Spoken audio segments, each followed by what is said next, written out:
Chapter 8. The Transparent Column. Charles Wallace sat there tucking away turkey and dressing as though it were the most delicious thing he had ever tasted. He was dressed like Charles Wallace. He looked like Charles Wallace. He had the same sandy brown hair, the same face that had not yet lost its baby roundness. Only the eyes were different, for the black was still swallowed up in the blue. But it was far more than this that made Meg feel that Charles Wallace was gone, that the little boy in his place was only a copy of Charles Wallace, only a doll. She fought down a sob. "Where is he?" she demanded of the man with the red eyes. "What have you done with him? Where is Charles Wallace?" "But, my dear child, you are hysterical," the man thought at her. "He is right there before you, well and happy. Completely well and happy for the first time in his life. And he is finishing his dinner, which you also would be wise to do." "You know that isn't Charles," she shouted. "You've got him somehow." "Hush, Meg. There's no use trying to talk to him," Calvin said, speaking in a low voice into her ear. "What we have to do is hold Charles Wallace tight. He's there somewhere underneath, and we mustn't let them take him away from us. Help me hold him, Meg. Don't lose control of yourself, not now. You've got to help me hold Charles." He took the little boy firmly by one arm. Fighting down her hysteria, Meg took Charles's other arm and held it tightly. "You're hurting me, Meg," Charles said sharply. "Let me go." "No," Meg said grimly. "We've been all wrong." Charles Wallace's voice, Meg thought, might have been a recording. There was a canned quality to it. "He isn't an enemy at all. He's our friend." "Nuts," Calvin said rudely. "You don't understand, Calvin," Charles Wallace said. "Mrs. Watson, Mrs. Who, and Mrs. Which have confused us. They're the ones who are really our enemies. We never should have trusted them for a minute." He spoke in his calmest, most reasonable voice, the voice which infuriated the twins. He seemed to be looking directly at Calvin as he spoke, and yet Meg was sure that the bland blue eyes could not see, and that someone else was looking at Calvin through Charles. Now the cold, strange eyes turned to her. "Meg, let go. I will explain it all to you, but you must let go." "No!" Meg gritted her teeth. She did not release her grasp, and Charles Wallace began to pull away with a power that was not his own, and her own spindly strength was no match against it. "Calvin!" she gasped as Charles Wallace wrenched his arm from her and stood up. Calvin the athlete, Calvin, the boy who split firewood and brought it in for his mother, whose muscles were strong and controlled, let go Charles Wallace's wrist and tackled him as though he were a football. Meg, in her panic and rage, darted at the man on the chair, intending to hit him as Charles Wallace had done, but the black-smocked men were too quick for her, and one of them held her with her arms pinioned behind her back. "Calvin, I advise you to let me go," came Charles's voice from under Calvin.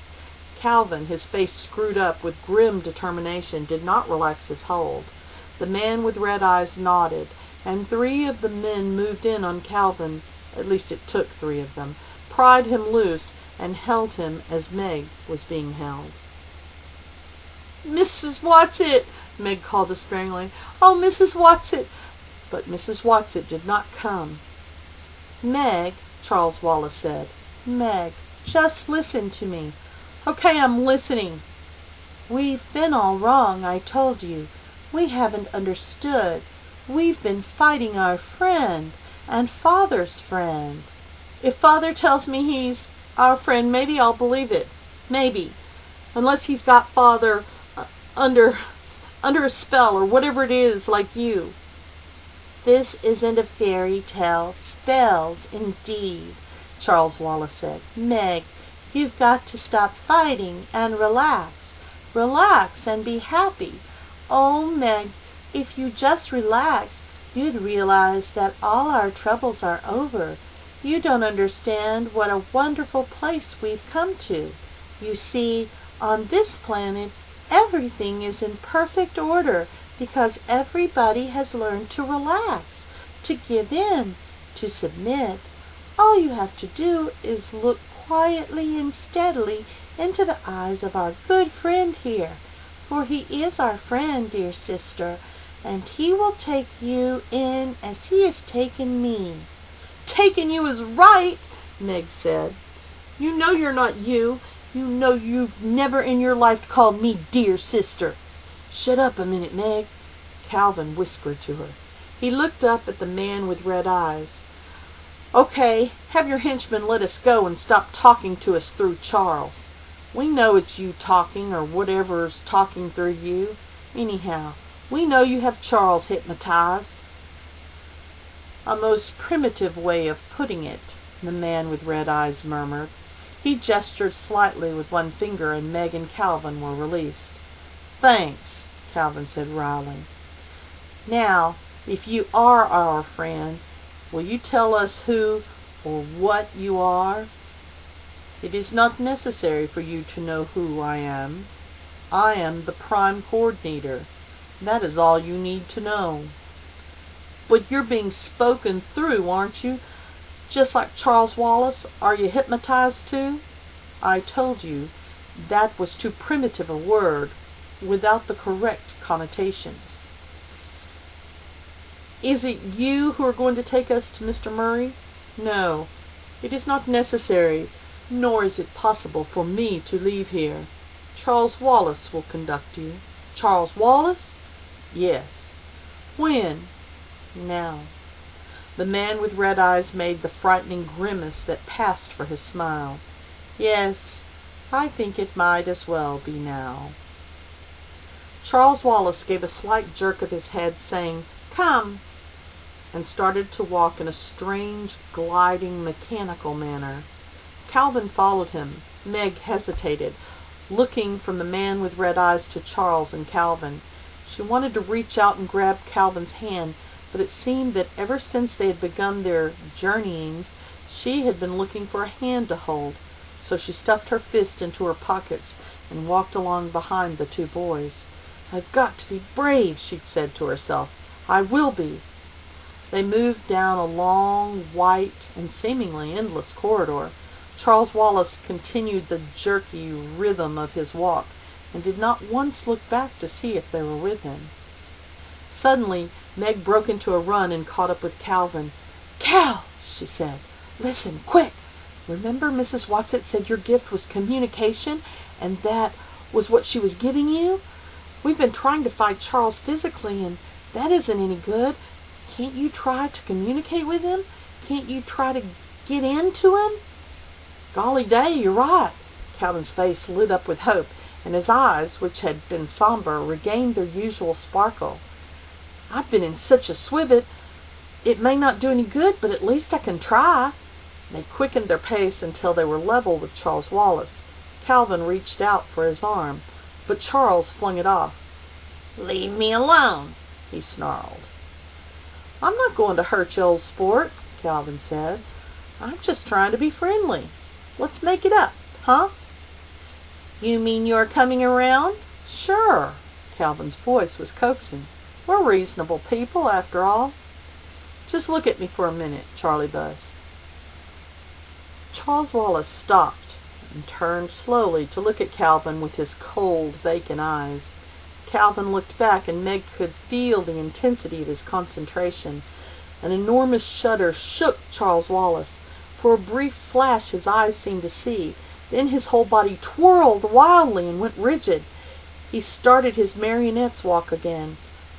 "I should have known better," he said. "If you want to see Murray, you'd better come with me and not try any more hanky-panky." "Is that what you call your father, Murray?" Calvin asked. Meg could see that he was angry and upset at his near success. "Father? What is a father?" Charles Wallace intoned. "Merely another misconception. If you feel the need of a father, then I would suggest that you turn to it." "It again. "Who's this it?" Meg asked. "All in good time," Charles Wallace said. "You are not ready for it yet. First of all, I will tell you something about this beautiful, enlightened planet of Camazotz." His voice took on the dry, pedantic tones of Mr. Jenkins. "Perhaps you do not realize that on Camazotz we have conquered all illness, all deformity." "We?" Calvin interrupted. Charles continued as though he had not heard, and of course he hadn't, Meg thought. "We let no one suffer. It is so much kinder to simply annihilate anyone who is ill. Nobody has weeks and weeks of runny noses and sore throats. Rather than endure such discomfort, they are simply put to sleep." "You mean they're put to sleep while they have a cold? Or that they're murdered?" Calvin demanded. "Murder is a most primitive word," Charles Wallace said. "There is no such thing as murder on Camazotz. It takes care of all such things." He moved jerkily to the wall of the corridor, stood still for a moment, then raised his hand. The wall flickered, quivered, grew transparent. Charles Wallace walked through it, beckoned to Meg and Calvin, and they followed. They were in a small, square room from which radiated a dull, sulphurous light.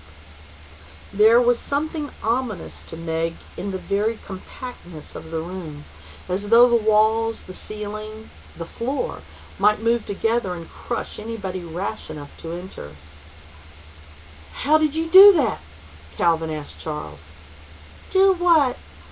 "Make the wall open like that." "I merely rearranged the atoms," Charles Wallace said loftily. "You've studied atoms in school, haven't you?" "Sure, but—" "Then you know enough to know that matter isn't solid, don't you? That you, Calvin, consist mostly of empty space. That if all the matter in you came together, you'd be the size of the head of a pin. That's plain scientific fact, isn't it?" "Yes, but—" "So I simply pushed the atoms aside, and we walked through the space between them." Meg's stomach seemed to drop, and she realized that the square box in which they stood must be an elevator, and that they had started to move upward with great speed. The yellow light lit up their faces, and the pale blue of Charles's eyes absorbed the yellow and turned green. Calvin licked his lips. "Where are we going?" "Up." Charles continued his lecture. "On Camazotz we are all happy because we are all alike. Differences create problems. You know that, don't you, sister dear?" "No," Meg said. "Oh, yes, you do. You've seen at home how true it is. You know that's the reason you're not happy at school, because you're different." "I'm different, and I'm happy." "But you pretend that you aren't different." "I'm different, and I like being different." Calvin's voice was unnaturally loud. "Maybe I don't like being different," Meg said, "but I don't want to be like everybody else either." Charles Wallace raised his hand, and the motion of the square box ceased, and one of the walls seemed to disappear. Charles stepped out, Meg and Calvin following him, Calvin just barely making it before the wall came into being again, and they could no longer see where the opening had been. "You wanted Calvin to get left behind, didn't you?" she said. "I am merely trying to teach you to stay on your toes. I warn you, if I have any more trouble from either of you, I shall have to take you to it." As the word "it" fell from Charles's lips, again Meg felt as though she had been touched by something slimy and horrible. "So what is this it?" she asked. "You might call it the boss." Then Charles Wallace giggled a giggle that was the most sinister sound Meg had ever heard. "It sometimes calls itself the happiest sadist." Meg spoke coldly to cover her fear. "I don't know what you're talking about." "That's sadist, not saddest, you know." Charles Wallace said, and giggled again. Lots of people don't pronounce it correctly. Well, I don't care, Meg said defiantly. I don't ever want to see it, and that's that. Charles Wallace's strange, monotonous voice ground against her ears. Meg, you're supposed to have some mind. Why do you think we have wars at home? Why do you think people get confused and unhappy? Because they all live their own separate individual lives. I've been trying to explain to you in the simplest possible way that on Camazotz, individuals have been done away with. Camazotz is one mind. It's it. And that's why everybody's so happy and efficient. That's what old witches like Mrs. Watson don't want to have happen at home. She's not a witch, Meg interrupted. No? No, Calvin said. You know she's not. You know that's just their game. Their way, maybe, of laughing in the dark. In the dark is correct, Charles continued. They want us to go on being confused instead of properly organized. Meg shook her head violently. No, she shouted. I know our world isn't perfect, Charles, but it's better than this. This isn't the only alternative. It can't be. Nobody suffers here, Charles intoned. Nobody is ever unhappy. But nobody's ever happy either, Meg said earnestly. Maybe if you aren't unhappy sometimes, you don't know how to be happy. Calvin, I want to go home. We can't leave Charles, Calvin told her, and we can't go before we've found your father. You know that. But you're right, Meg, and Mrs. Witch is right. This is evil. Charles Wallace shook his head, and scorn and disapproval seemed to emanate from him. Come, we're wasting time. He moved rapidly down the corridor, but continued to speak. How dreadful it is to be low individual organisms.